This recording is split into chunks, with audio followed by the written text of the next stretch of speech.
प्रिय भक्तगण, मैं आपको शिव महापुराण शिव पार्वती संवाद कथा मास खान का पाप और माता पार्वती के 4 प्रश्नों का उत्तर भोलेनाथ ने किस तरीके से दिया और क्या पूछा, उसके बारे में मैं आपको पूरा विस्तार से बताना चाहता हूँ। आप कृपया इसको ध्यान से सुने और पूरा देखें। माता पार्वती ने भगवान शिव से पूछा 4 प्रश्न। पहला, मांसाहार पुण्य है या पाप? दूसरा प्रश्न, कौन सी भूल के कारण बड़ा से बड़ा पुण्य नष्ट हो जाता है? और तीसरा प्रश्न, संसार में सबसे बड़ी भूख क्या है? चौथा प्रश्न, वह कौन सी चीज है जिसकी प्रतीक्षा जितनी करो वह उतनी ही बड़ी हो जाती है? तो प्रिय भक्तगणों, भगवान शिव ने माता पार्वती के मन में उठे प्रश्नों का समाधान कैसे किया, सुनेंगे आज के इस बड़ी ही दुर्लभ कथा में। कहा जाता है कि माता पार्वती के प्रश्न लोक कल्याण के हित से पूछे गए हैं, इसीलिए जो भी इस कथा को प्रसन्न चित्तमन से सुनता है उसे अपने जीवन में सभी कष्टों से मुक्ति मिल जाती है। मनुष्य माया रूपी भवसागर से पार हो जाता है, जीवन सुखमय और सरल हो जाता है, घर में सुख समृद्धि बनी रहती है, भाग्य के द्वार खुलते हैं। तो ऐसे में आप इस कथा को पूरा और प्रसन्न चित्त मन से सुनिएगा। तो आइए चलिए सुनते हैं आज की यह पुण्य फलदायी कथा। प्रिय दर्शकों, अगर आपने हमारे चैनल को सब्सक्राइब नहीं किया है तो कृपया सब्सक्राइब कर लीजिए, लाइक करिए, शेयर करिए। तो चलिए शुरू करते हैं आज की यह कथा। एक समय की बात है, भगवान शिव अपने गणों को कथा सुना रहे थे।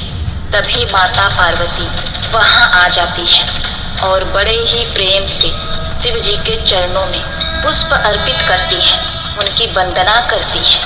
भगवान शिव की पूजा अर्चना करने के बाद महादेवी पार्वती भोजन की व्यवस्था हेतु जाने लगती हैं।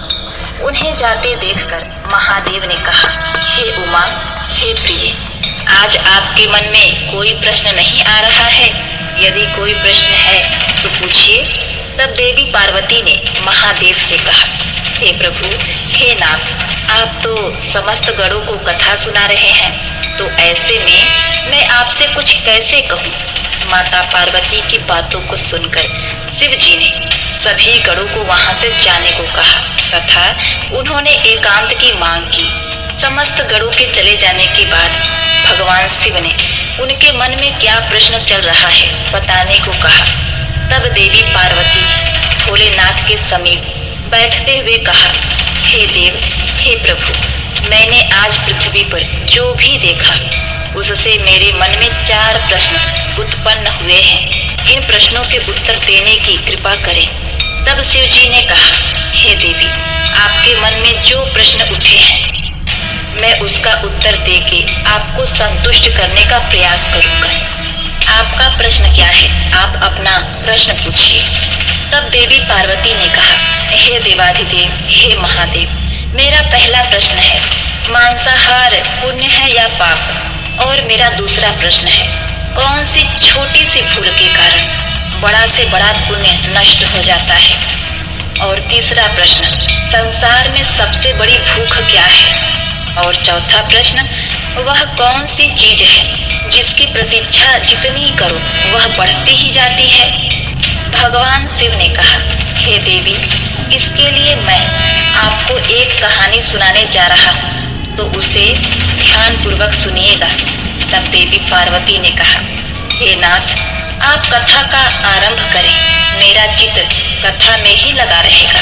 हे प्रभु, आप कथा का शुरुआत करें। तब भगवान शिव जी ने कथा को प्रारंभ किया और कहना शुरू किया। वह कथा इस प्रकार है। सुशीला नामक स्त्री ब्रज क्षेत्र के एक गांव में रहती थी। वह अपने पति से अत्यंत प्रेम करती थी और उसका जीवन पति के प्रति समर्पित था। भोर उसके चरण स्पर्श करके उसका दिन आरंभ होता और रात उसके चरण दबाते समय समाप्त होती। पति दर्शन के बिना वह अन्न तो क्या जल भी ग्रहण नहीं करती।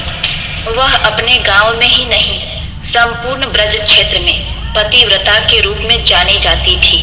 हे पार्वती, जब भी पतिव्रता स्त्री की बात निकलती तो सुशीला का नाम महिमा मंडल किया जाता। सुशीला को भी यह बात ज्ञात थी और वह भी इसके लिए प्रसन्न थी। वह जानती थी कि मेरे बारे में बड़ाई होती है। एक बार वह अपनी सहेली के घर गई।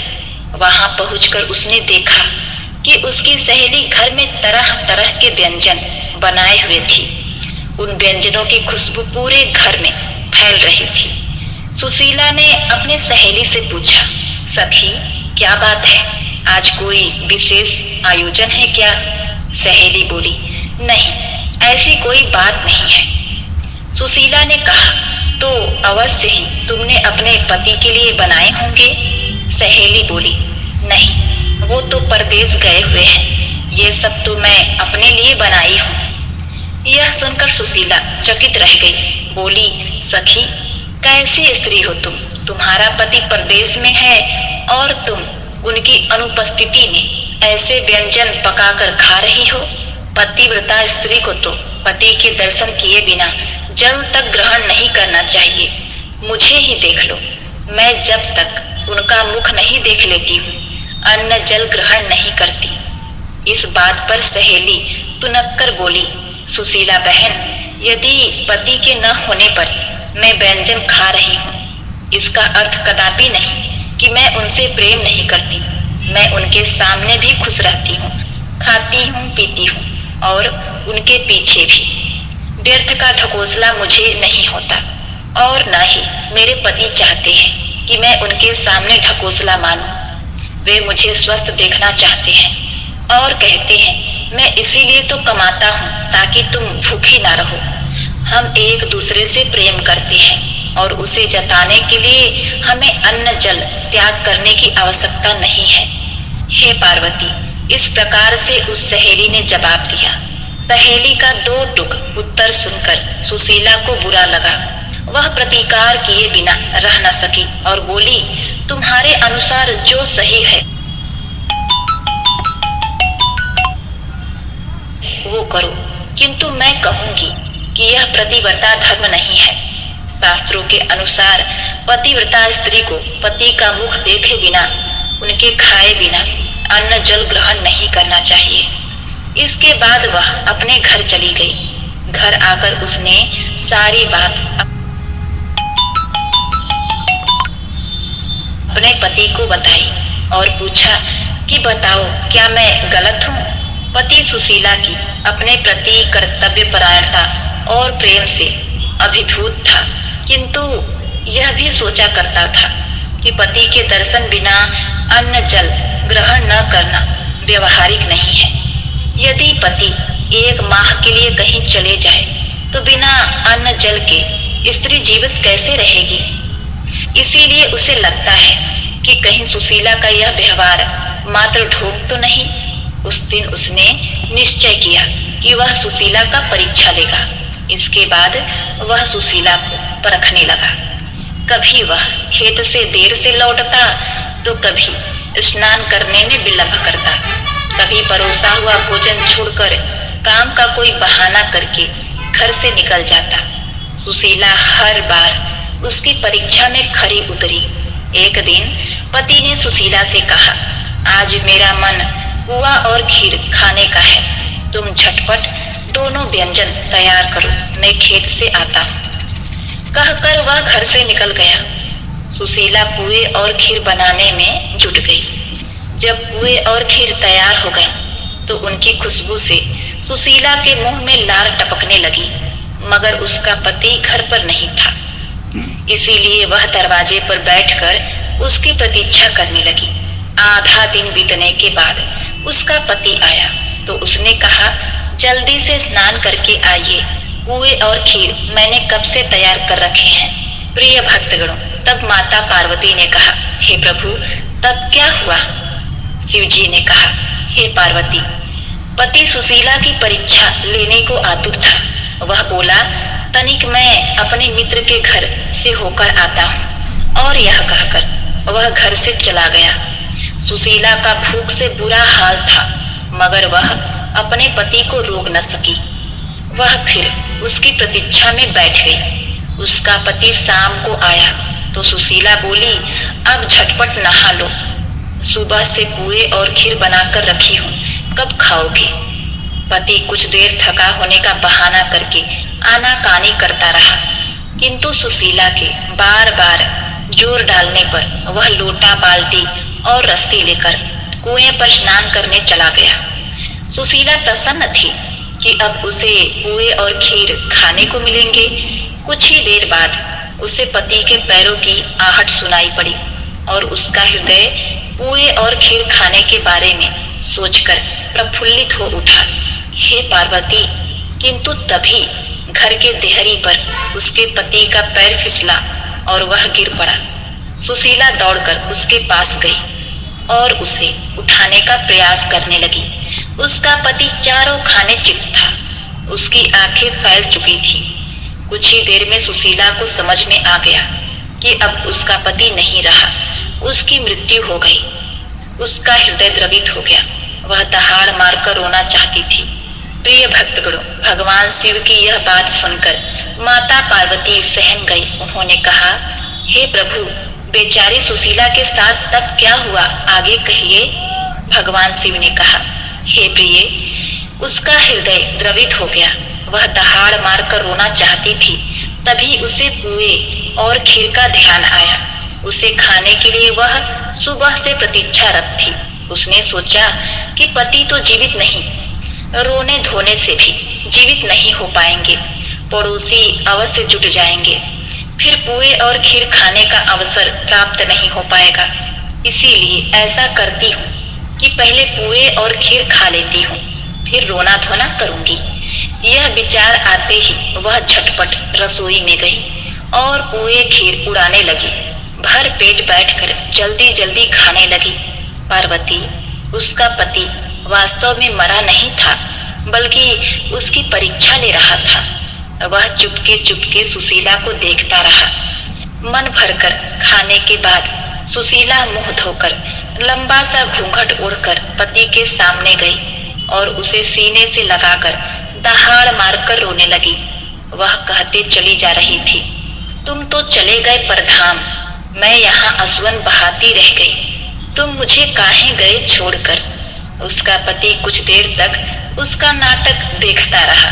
फिर अगली बार जब सुशीला ने कहा, तुम तो चले गए परधाम, मुझे काहे को छोड़ गए यहाँ, तो पति ने उत्तर दिया, खीर पुए खाकर डकार मार के आंसुअन बहाए बैठी है, सब गुण जानू मैं तिहार। यह सुनकर सुशीला हक्की बक्की रह गई। उसे समझ में आ गया कि उसका पति जीवित है और मरने का नाटक कर रहा है। उसके बाद उसने लज्जा से सिर झुका लिया और सोचने लगी कि क्यों न मैंने अपने जिह्वा पर नियंत्रण रखा, किंतु अब उसके पति धर्म की पोल खुल चुकी थी। हे पार्वती, उसी दिन के बाद से उसने कभी भी अपने पतिव्रता होने का ढोंग नहीं पीटा। प्रिय भक्तगणों, यह कहने के बाद आगे शिव जी ने कहा, हे पार्वती, आपके 3 प्रश्नों का उत्तर इस कथा में है। आपका पहला प्रश्न, कौन सी भूल के कारण बड़ा से बड़ा पुण्य नष्ट हो जाता है? इसका उत्तर है ढिढोरा पीटना। अगर मनुष्य कोई भी पुण्य करता है, छोटा से भी छोटा पुण्य करता है या फिर बड़ा से बड़ा पुण्य करता है, अगर वह मनुष्य उस बारे में ढिढोरा पीटता है, हर व्यक्ति को बताते फिरता है, तो उसका वह पुण्य नष्ट हो जाता है। चाहे व्यक्ति कितना भी जतन करे, यदि उसने बड़ा से बड़ा पुण्य किया है, उसने उस बारे में बढ़ चढ़कर किसी से ढिढोरा पीटा, अपनी बहबाई की, तो वह उसका पुण्य तत्पश्चात नष्ट हो जाता है, उसे उसका कोई फल नहीं मिलता। हे पार्वती, आपका दूसरा प्रश्न, संसार में सबसे बड़ी भूख क्या है? तो पार्वती, संसार में सबसे बड़ी भूख है भोजन। और आपका तीसरा प्रश्न, वह कौन सी चीज है जिसकी प्रतीक्षा जितनी करो वह उतनी ही बढ़ती जाती है? तो हे पार्वती, इसका उत्तर भी है भूख। इसकी प्रतीक्षा जितनी भी करो वह बढ़ती ही जाती है। जिस प्रकार सुशीला की भूख लगातार बढ़ती गई। माता पार्वती ने कहा, हे प्रभु, आपने 3 प्रश्नों का उत्तर दिया। आपके उत्तर सुनकर मैं अति संतुष्ट हुई, लेकिन मेरा चौथा प्रश्न, उसका उत्तर देने की आप कृपा करें। तब भगवान शिव ने कहा, हे पार्वती, इसके लिए आपको मैं एक कथा सुनाता हूँ, जिसे आप बड़े ध्यान से सुनिएगा। हे पार्वती, वह कथा इस प्रकार है। मेरी इस छोटी सी कथा सुनने के बाद तुम ही उत्तर देना कि मांसाहार पुण्य है या पाप। एक बार मगध में खाद्य संकट खड़ा हो गया तो अन्न का उत्पादन कम रहा। राजा को चिंता हुई कि यदि इस समस्या का शीघ्र निदान नहीं किया गया तो संरक्षित अनाज कोष भी खत्म हो जाएगा और संकट भीषण हो जाएगा। तो सम्राट ने अपनी राज्यसभा में पूछा कि देश की खाद्य समस्या को सुलझाने के लिए सबसे सस्ती वस्तु क्या है। मंत्रीगण सोचने लगे। चावल, गेहूं, आलू इत्यादि पदार्थों को उगाने के लिए बहुत श्रम लगाना पड़ता है। वह तभी प्राप्त होते हैं जब प्रकृति का प्रकोप न हो। ऐसे में तो कुछ सस्ता हो ही नहीं सकता। हे पार्वती, तभी शिकार का शौक रखने वाले एक मंत्री ने सोचा कि यही उत्तम अवसर है, क्यों न अंधाधुंध शिकार करने के लिए राजा की अनुमति ले लिया जाए। उसने सभा में कहा कि सबसे सस्ता खाद्य पदार्थ है मांस। इसके लिए धन खर्च भी नहीं है और पौष्टिक खाना भी मिलता है। सभी सामंतों ने इस बात का समर्थन कर दिया, लेकिन राज्य के प्रधानमंत्री अभी तक चुप थे। सम्राट ने पूछा, प्रधानमंत्री, आप चुप क्यों हैं? आपने कोई अनुमोदन नहीं किया, आपका क्या मत है? प्रधानमंत्री ने कहा, मैं यह नहीं मानता कि यह कथन सही है कि मांस सबसे सस्ता खाद्य पदार्थ है। फिर भी इस विषय पर मैं अपने विचार आपके सामने कल रखूंगा। प्रधानमंत्री उसी रात मांसाहार का प्रस्ताव रखने वाले सामंत के घर पहुंचे। सामंत ने इतनी देर रात प्रधानमंत्री को अपने घर आया देखा तो वह घबरा गया। किसी अनिष्ट की आशंका से वह कांप गया। संध्या को महाराज बीमार हो गए, उनकी हालत बहुत खराब है। राज वैद्य ने कहा है कि किसी शक्तिशाली देह का 2 तोला मांस मिल जाए तो राजा के प्राण बचाए जा सकते हैं। आप महाराज के सबसे विश्वास पात्र हैं, इसीलिए आपसे योग्य कौन होगा? इसके लिए आप जो भी मूल्य लेना चाहेंगे ले सकते हैं। आप कहें तो इस काम के लिए मैं आपको 1 लाख स्वर्ण मुद्राएं भी दे सकता हूँ। एक बड़ी जागीर भी आप मांग सकते हैं। बस आप अपनी इच्छा कहें, मैं कटार से आपके हृदय को चीरकर बस 2 तोला मांस निकाल लूंगा। यह सुनकर सामंत के चेहरे का रंग फीका पड़ गया। वह सोचने लगा कि जब वह जीवित ही नहीं रहेगा तो लाख स्वर्ण मुद्राओं से मैं क्या करूंगा? वह बड़ी जागीर भी किस काम की आएगी? वह झटपट अंदर भागा और अपनी तिजोरी से 1 लाख स्वर्ण मुद्राएं लेकर आया।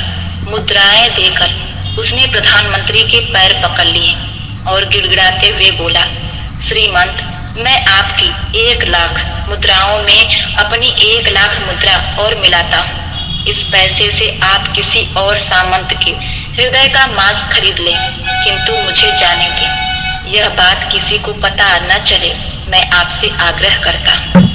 प्रधानमंत्री जी यह समझ चुके थे। वह उसे थोड़ी और मानसिक पीड़ा देना चाहते थे। प्रधानमंत्री ने आगे कहा, सामंत, आप शरीर से बलिष्ठ हैं, आपकी कदकाठी महाराज से मिलती जुलती है, इसीलिए राजवैद्य ने खास तौर पर आपका ही नाम लिया है। आपके दान से हमारे अच्छे राजा की जिंदगी बच सकती है। आप कहें तो मैं आपको प्रधानमंत्री का पद देने को तैयार हूँ और खुद आपका कर्मचारी बनकर रहूंगा, पर प्रजा से हमारे राजा को न छीने। हे पार्वती, सामंत तो फंसता हुआ दिख रहा था। उसने शरीर पर अंग वस्त्र रखकर अपने जूते भी पहन लिए। जैसे ही वह वहां से भागने वाला था, वह तुरंत प्रधानमंत्री के पैरों में लेट गया। उसने याचना की, प्रधानमंत्री, मैं इसके योग्य नहीं हूँ। जब प्राण ही नहीं रहेंगे तो प्रधानमंत्री पद का या राजा का सिंहासन भी मिल जाए तो मैं उसका क्या करूँगा? आप चाहें तो मेरा सब कुछ ले लें, पर मेरे प्राण न लें। मैं अपना ये भवन और सारा धन आपको सौंपता हूँ। रातों रात राज्य से निकल जाऊंगा। इतना कहकर वह अपने घोड़े की ओर भागा और जैसे ही अपना घोड़ा उठाने लगा, आवाज आई, अभी अभी अपने पीछे तुम अपने परिवार को भी छोड़ के जा रहे हो। सामंत बोला, मेरे प्राण से प्रिय कुछ भी नहीं है। जब जीवन ही नहीं रहेगा तो कुटुंब का क्या करूंगा। जीवन रहा तो ऐसे ही सुखी रह लूंगा। इतना कहकर घोड़े पर छलांग लगाकर बैठ भी गया। वह अभी चलने ही वाला था कि प्रधानमंत्री ने घोड़े की लाख पकड़ ली। वह सामंत से बोला, भागने की जरूरत नहीं है, आप आराम से घर में ही रहो, मैं किसी और का प्रयास करता हूँ। यह कहकर प्रधानमंत्री वहां से चले गए। प्रधानमंत्री के वहां से जाने पर सामंत के अंदर कुछ जान आई, परंतु बेचैनी बनी रही। उसकी नींद खराब हो चुकी थी। मुद्राएं लेकर प्रधानमंत्री बारी बारी से सभी सामंतों के घर पहुंचे और सभी ने राजा के लिए हृदय का 2 तोला मांस मांगा, परंतु कोई भी राजी ना हुआ। सबने अपने बचाव के लिए प्रधानमंत्री को लाख और 5 लाख मुद्राएं दे दी। इस प्रकार प्रधानमंत्री ने एक ही रात में करोड़ों मुद्राएं जमा कर ली। फिर सुबह होने से पहले ही अपने महल में पहुंच गया। अगले दिन राजसभा में सभी सामंत समय से पहले पहुंच चुके थे। सभी यह जानना चाहते थे कि राजा स्वस्थ हैं या नहीं, लेकिन कोई भी किसी से भेद नहीं खोलता है। सबको राजवैद्य की तलाश थी, उनसे ही उन्हें कुछ सूचना मिल सकती थी। हे पार्वती, इधर प्रधानमंत्री सैनिकों को आज्ञा दे रखी थी कि जब तक महाराज राजसभा में न आए, किसी भी सामंत को भी महल से बाहर जाने की आज्ञा नहीं है। सभी सामंतों ने देखा, कहीं से भी राजा उन्हें अस्वस्थ नहीं लग रहे थे। उन्हें तो कुछ हुआ ही नहीं था। प्रधानमंत्री ने उनसे झूठ बोला। हर सामंत के मन में यही विचार चल रहा था, पर कोई भी किसी और को कुछ बोल नहीं पा रहा था। तभी प्रधानमंत्री ने राजा के समक्ष 1 करोड़ स्वर्ण मुद्राएं रखी। राजा ने पूछा, ये स्वर्ण मुद्राएं किसके लिए हैं और कहां से आई? प्रधानमंत्री ने कहा, 2 तोले मांस के लिए इतनी धनराशि जुटाई है, पर मांस न मिला। अपनी जान बचाने के लिए सामंतों ने यह मुद्रा दी है। अब आप ही विचार कीजिए, मांस कितना सस्ता है।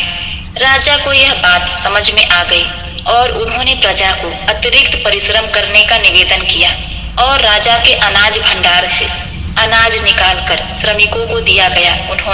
उन्होंने पौष्टिक सब्जियों की खेती का तुरंत आदेश दिया। वह 1 करोड़ स्वर्ण मुद्राएं इसी कार्य के लिए और श्रमिकों के कल्याण के लिए खर्च की गई। ऐसे साग सब्जी तेजी से उगी, जिससे प्रजा का कल्याण भी हुआ और पौष्टिकता भी मिली। कुछ समय बाद मौसम अनुकूल हुआ और खेती लहलहाने लगी। इस प्रकार राज्य से खाद्य संकट दूर हुआ। हे देवी पार्वती, आपके चौथे प्रश्न का उत्तर है कि मांसाहार सरासर पाप है। जीवों को मारकर खा रहे हैं। उन्हें तो प्राण बचाने का अवसर भी नहीं मिलता। बर्बरता सिर्फ वही नहीं है जहाँ सिर्फ मानव का रक्त बहता है। बर्बरता उसे भी कही जाती है जहाँ स्वार्थ के लिए किसी जीव की हत्या की जाए। अंत समय में जिंदगी भर के पापों के लिए जिंदगी भर कुकर्म करने की कोशिश करते हैं, परंतु यह मनुष्य भूल जाते हैं कि जब वह जीवित उनके लिए काटा गया, जीवित ही तड़पता रहा, तो उनका श्राप इस जन्म में ही नहीं, अगले जन्म तक भी साथ नहीं छोड़ेगा। वह पीछा करता ही रहेगा। किसी भी जीव को मारकर खाना सरासर पाप है। मनुष्य सभी योनियों से सर्वश्रेष्ठ है। उसे हर चीज का ज्ञान है। मनुष्य को कोई भी हक नहीं कि वह किसी जीव पर हिंसा करे, उसे मारे या उसे खाए। तो हे पार्वती, मैं आशा करता हूँ आपके चारों प्रश्नों का उत्तर आपको मिल चुका है। आप इससे संतुष्ट होंगी। माता पार्वती ने कहा, हे प्रभु, आपको कोटि कोटि धन्यवाद। आपके इन चारों उत्तर से मैं अति संतुष्ट हूँ। मेरा मन अति प्रसन्न चित्त है। मुझे अपने प्रश्नों के उत्तर मिल गए हैं। प्रिय भक्तगणों, इस प्रकार से माता पार्वती को अपने प्रश्नों के उत्तर मिलते हैं। प्रेम से बोलिए जय भोलेनाथ, जय माता पार्वती। ओम नमः शिवाय।